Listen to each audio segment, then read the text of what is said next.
Welcome to Battle of the Ports. This week we are taking a look at another true classic and arguably one of the only, if not the only, Prince of Persia style platformers that doesn't suffer from laggy controls. This is Blackthorne, which first saw the light of day on the Super Nintendo on September 23rd, 1994, and developed by Blizzard Entertainment. Blackthorne is set on the planet Turu, which has existed for centuries without human knowledge. The game focuses around protagonist Kyle Blackthorne Valaris, out for revenge on Sarlocc and his minions. The gameplay involves large platforming sequences in which Kyle can run and climb around the environment, find keys and items, and progress to the end of each maze-like level. Combat in Blackthorne takes the form of gunfights. Both Kyle and his enemies can press against the walls to avoid incoming bullets. Kyle can also fire blindly behind himself. During the game, Kyle uses a pump-action shotgun as his primary weapon. The game has 17 levels within 4 areas in this original outing. As the game progresses through these areas, Kyle becomes stronger and better armed, but so do the enemies.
December 19th, 1994 saw the release of the MS-DOS version, and because the PC was for the big boys, this port has all the lovely blood in it.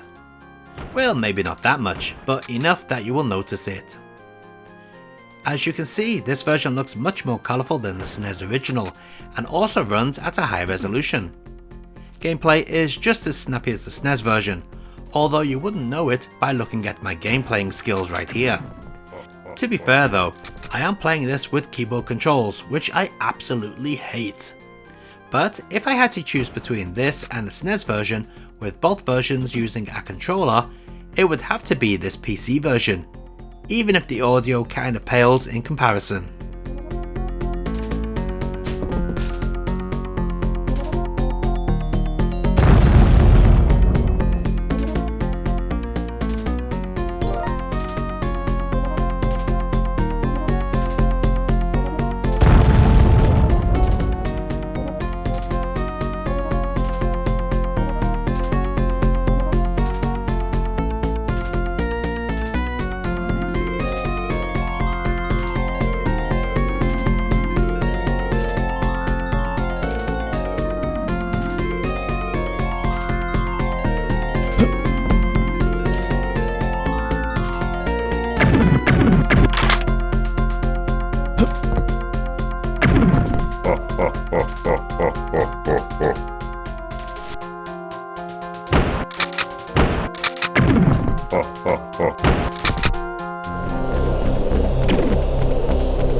The third release of Blackthorne came to the Sega 32X in October 1995.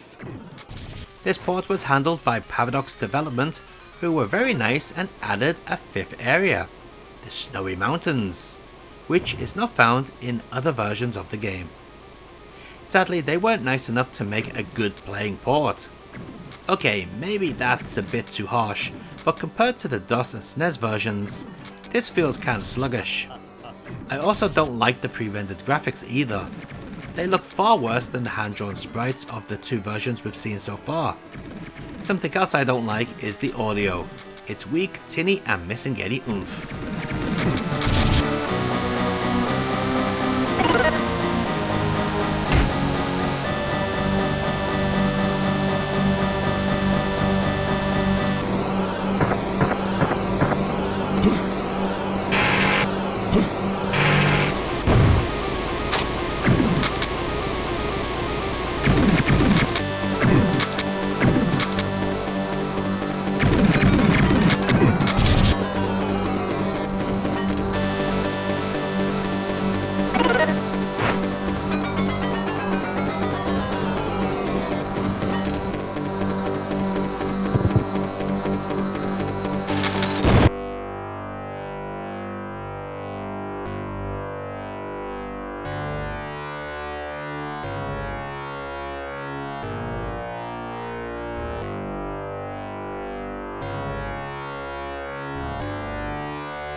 Finally, we have the Game Boy Advance release from Mass Media.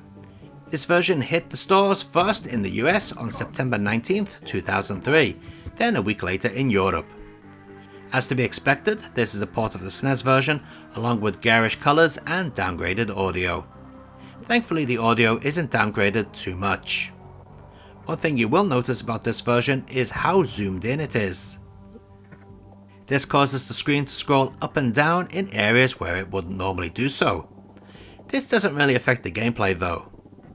I do like how this port features a save rather than a password. Where the password normally shows up in other versions, on the GBA it saves automatically, which is cool.